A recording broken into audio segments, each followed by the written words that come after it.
मित्र हो, नमस्कार.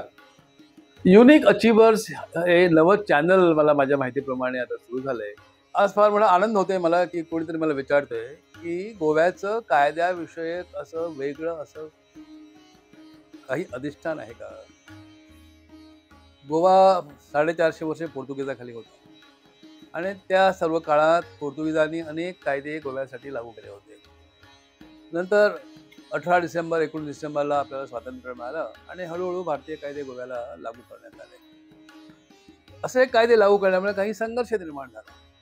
कारण जे पोर्तुगीज कायदे रिप्लेस झाले किंवा त्यांच्या जागी जो नवा कायदा भारतीय कायदा लागू करण्यात आला, त्यामध्ये काही अशा गोष्टी राहून गेल्या, की मूळ पोर्तुगीज कायद्यातील काही तरतुदी नव्या कायद्याखाली नव्हत्या.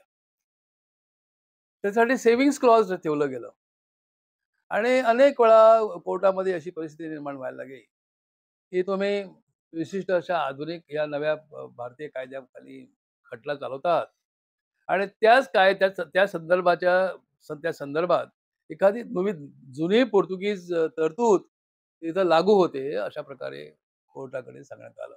आपल्याकडे कॉमन सिव्हिल कोड किंवा युनिफॉर्म सिव्हिल कोड हा विषय आज मोठा गाजतोय देशामध्ये. हा कॉमन सिव्हिल कोड काही भारतीय कायद्याने बाहेर असा वेगळा काढला नाही. तो कायदा आजही अस्तित्वात आहे आणि संपूर्ण देशभर कौतुकाने गोवाकडे पाहिलं जातंय, की इथे असा हा कायदा आहे, ज्या कायद्याखाली हिंदू, मुसलमान, ख्रिश्चन सारे साधारणतः एकाच प्रकारे त्यांना किंवा एकाच कायद्याखाली अ, त्यांना काम करावं लागतं. अशामध्ये एखादं असं एक कमिशन बसावं. त्याची नियुक्ती भारत सरकारने करावी.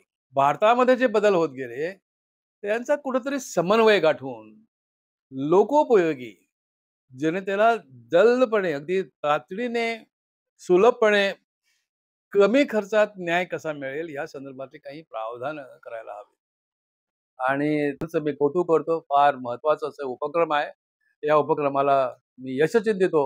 आगे बढो असंच म्हणेन मी.